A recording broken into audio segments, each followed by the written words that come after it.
Frère, annoncer l'Évangile, ce n'est pas là pour moi un motif de fierté, c'est une nécessité qui s'impose à moi. Malheur à moi si je n'annonçais pas l'Évangile.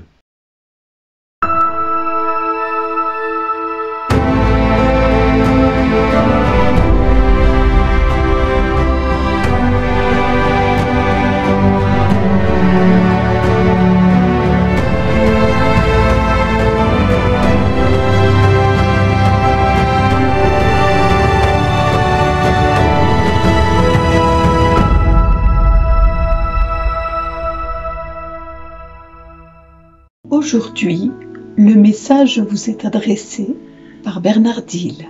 Bonjour les amis, le texte de Paul aux Corinthiens est pour moi un texte qui a toujours retenti très fort dans mon cœur. Malheur à moi si je n'annonçais pas l'évangile. J'ignore si pour vous c'est une cause de fierté d'annoncer l'évangile ou pas au quotidien. Moi, ce n'est pas un motif de fierté, c'est une nécessité comme le dit Paul. C'est une nécessité vitale. Le fait de ne pas l'annoncer, c'est comme si on m'ôtait l'oxygène de mes poumons.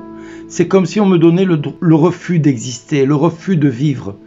Or, ma seule joie, ma seule récompense est dans le fait d'annoncer la bonne nouvelle aux pauvres, d'annoncer que le Christ a donné sa vie pour la multitude, qu'il n'est pas mort pour rien, qu'il a donné sa vie pour chacun de nous, et qu'il attend de nous que nous nous convertissions et que nous nous mettions à croire à la bonne nouvelle.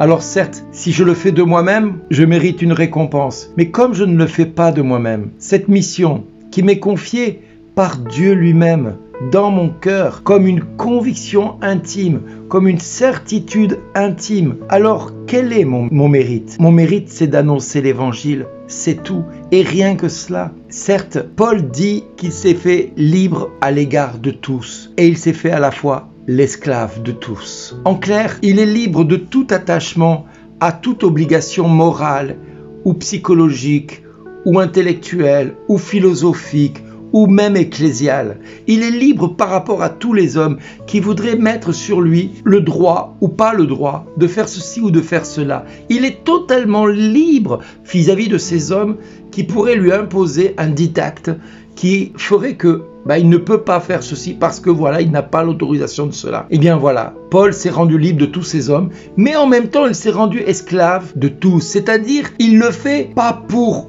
être glorifié, mais pour rendre la gloire à Dieu, mais en même temps, il s'est fait l'esclave de tous, c'est-à-dire il s'est rendu disponible de tous et pour tous. Envers les plus faibles, il s'est fait faible pour les gagner au Seigneur, afin qu'ils ne soient pas laissés sur le bord du chemin. Parce que Jésus nous demande de ne laisser personne sur le bord du chemin. Or, j'ai dans mon cœur depuis des années une souffrance qui est inconsolable. C'est de voir tant d'hommes et tant de femmes dans la société que nous côtoyons en permanence, errer sur le bord du chemin, ne pas savoir que Jésus a donné sa vie pour eux, ne pas connaître l'amour dont moi je sais, dont je suis aimé, et combien j'aimerais qu'ils sachent qu'ils sont aimés de Dieu, et combien mon cœur souffre de les voir tourner vers toutes sortes d'addictions, toutes sortes d'idoles, toutes sortes de fausses croyances que le monde et sa folie insufflent en permanence dans la société. Tant d'hommes et de femmes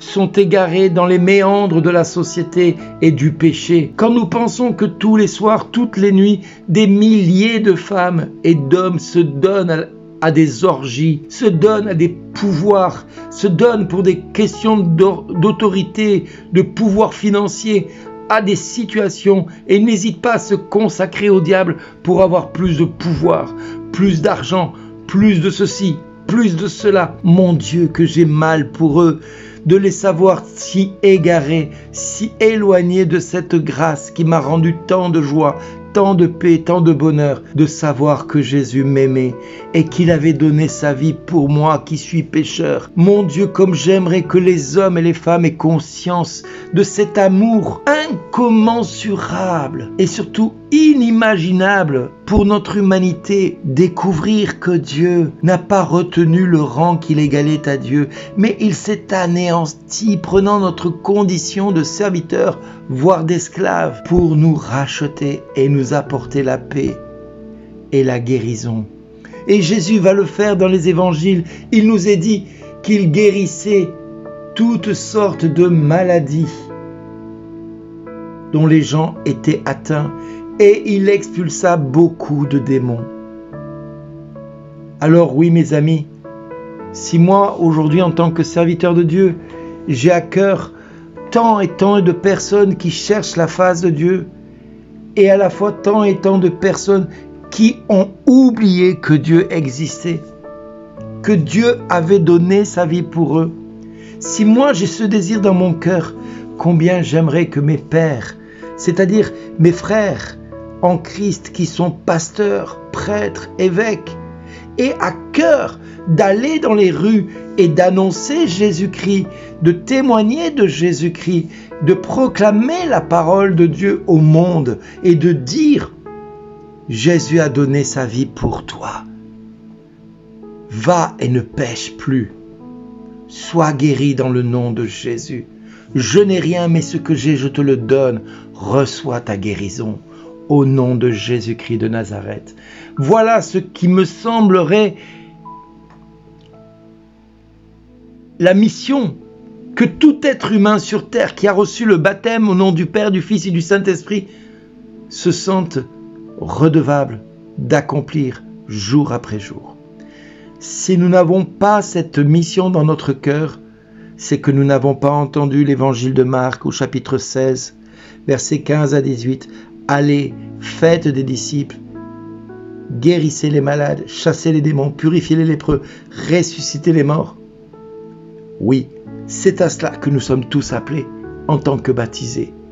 Il ne s'agit pas de recevoir mission de quelqu'un. Il nous faut être libres de toute autorité, de toute influence humaine, pour être totalement l'esclave de tous, afin que tous puissent entendre un jour « Jésus t'aime ». Merci d'exister.